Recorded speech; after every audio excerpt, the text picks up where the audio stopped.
بسم اللہ الرحمن الرحیم، میں ہوں نوید ستی اور بات کریں گے جناب کہ اسلام آباد اور راولپنڈی میں جو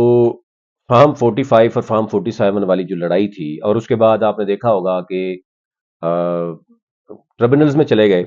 اب اگر آپ دیکھوں کہ راولپنڈی، اسلام آباد، مطلب پورے پاکستان میں ویسے بہت سے سیٹیں ہیں جو چیلنج ہوئی تھی، اس میں اب جو اسلام آباد ہائی کورٹ میں جو الیکشن ٹریبونل تھا، اس میں وفاقی دارالحکومت کی تینوں سیٹیں، جس میں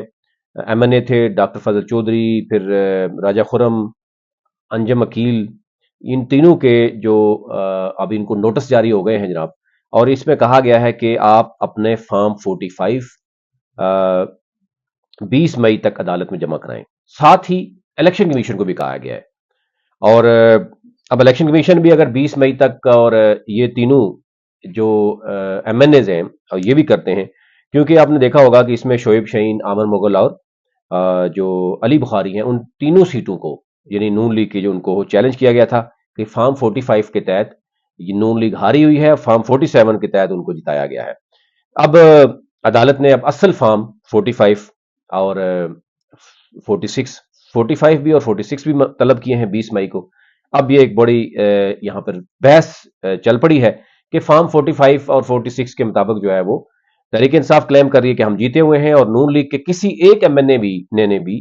وہ فارم 45 یا فارم 46 نہیں دکھائے۔ وہ کلیم ضرور کرتے رہے، لیکن انہوں نے فارم 45 اور فارم 46 نہیں دکھائے، اور بہت سے اس میں ایسے لوگ بھی ہیں جو جن کا تعلق تحریک انصاف سے نہیں ہے۔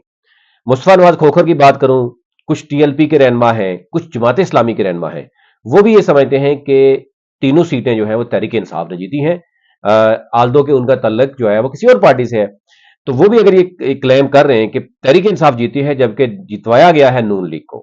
اور اب پھر کیونکہ اب بات تو بہت چھوٹی رہ گئی ہے، کیونکہ پورے پاکستان کی جو الیکشن ہے اس میں آپ کو پتہ ہی ہے کہ معاملہ کہاں پہ پڑ پڑا۔ پھر تحریک انصاف سے نکل کے بعد مولانا فضل الرحمان، پھر اچکزئی صاحب، پھر جی ڈی اے، پھر مطلب بہت سی جماعتیں، آپ کو پتا ہے کہ انہوں نے کیا بات کی ہے۔ ساتھ ہی پنجاب میں بھی ایک بہت بڑی گیم ہو رہی ہے جناب۔ پنجاب میں راولپنڈی میں بھی حنیف عباسی سمیت جو دیگر ہیں، ان کو بھی معاملات کافی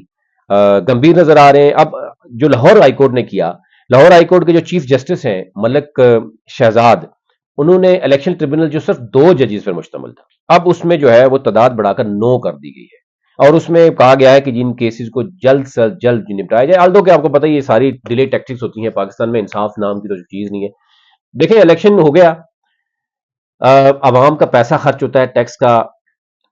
5 سیٹوں پہ الیکشن لڑتے ہیں، پھر ضمنی الیکشن ہوتا ہے، اس میں بھی جو کچھ ہوتا ہے وہ آپ کے سامنے۔ لیکن ایک الیکشن اگر ایک عوام نے اے بی سی کو، عوام نے سی کو ووٹ دیا، اگر وہ آپ نے بی کو جتا دیا، تو آپ کو بس اتنا ٹائم نہیں ہے کہ آپ اس سسٹم کو، آپ نے دیکھا کہ سسٹم کس طرح کا ہے کہ جو ٹیشو پیپر کی طرح پھینک دیا جاتا ہے ڈسٹ بن میں، کہ وہ آپ 4 سال لگے جاتے ہیں، آپ کو یہ نہیں پتا چلتا کہ عوام نے ووٹ کس کو دیا ہے، اور کوئی اور جتوانے والے جو ہے وہ جتوا دیتے ہیں، پھر وہ اپنے مقصد کے لیے سینٹ میں ووٹ لیتے ہیں۔ اب اسی سے اندازہ کریں کہ یہ پورے کا پورا الیکشن جو ہے وہ اس لیے ایک فراڈ الیکشن کہلاتا ہے کہ اس میں ایسے ایسے لوگ سینٹ میں بھی لائے گئے جو نہ نون لیگ ان کو کلیم کر رہی ہے کہ ہمارے ہیں، نہ پیپلز پارٹی کر رہی ہے، نہ پی ٹی آئی، یا نہ ہی دیگر جماعتیں۔ تو پھر ان لوگوں کے پاس ووٹ کہاں سے آیا؟ تو وہ سیدھا نظر آ رہا ہے کہ ان لوگوں کو، جن لوگوں نے فارم 47 کے ساتھ جتایا ہے، یعنی سیدھا سیدھا اسٹیبلشمنٹ پہ بات آ رہی ہے کہ وہی اپنے لوگ نقوی لائیں یا واوڈا لائیں یا کاکڑ لائیں یا جو مرضی لائیں، اور وہ یعنی سریعام دھاندلی کر کے اس طریقے سے کرو، تو یہ پورا کا پورا الیکشن فراڈ، اور اس کے بعد اب مسلسل چیزیں پڑی۔ اب تو اسٹیبلشمنٹ بھی اس حد تک یعنی بیک فٹ پہ جا چکی ہے کہ الیکشن پہلے 6 ججز ہائی کورٹ کے اسلام آباد کے، اب 5 ہائی کورٹس، یعنی اسلام آباد میں 4 صوبوں کی، گلگت بلتستان اور کشمیر کا تو بچہ بچہ جانتا ہے کہ وہ کنٹرول کس کے پاس ہے، لیکن یہ جو 4 صوبوں کی اور اسلام آباد کی ہائی کورٹ کے تمام ججز نے اب مشترکہ طور پر کہہ دیا ہے کہ اسٹیبلشمنٹ جو ہے وہ مداخلت کرتی ہے، اور معاملہ آپ کے سامنے کورٹ میں چل رہا ہے، اور اگر نیکسٹ ہیئرنگ پہ کیا ہوگا وہ بھی آپ کے سامنے رکھیں گے۔ لیکن اس صورتحال میں جب آپ کے 5 ہائی کورٹس اور سپریم کورٹ کے ججز انصاف مانگ رہے ہوں، تو پھر اب 25 کروڑ عوام کو انصاف کیا ملے گا، کیا الیکشن ہوا ہے، کیا نہیں ہوا، اس پہ بحث کرنا ویسے بچوں کی طرح ہی ہے، لیکن اینی ہاؤ جو چیزیں چل رہی ہوتی ہیں، رپورٹ ہو رہی ہوتی ہیں، وہ اب تک بتانی ہوتی ہے۔ ابھی تک اتنا ہی۔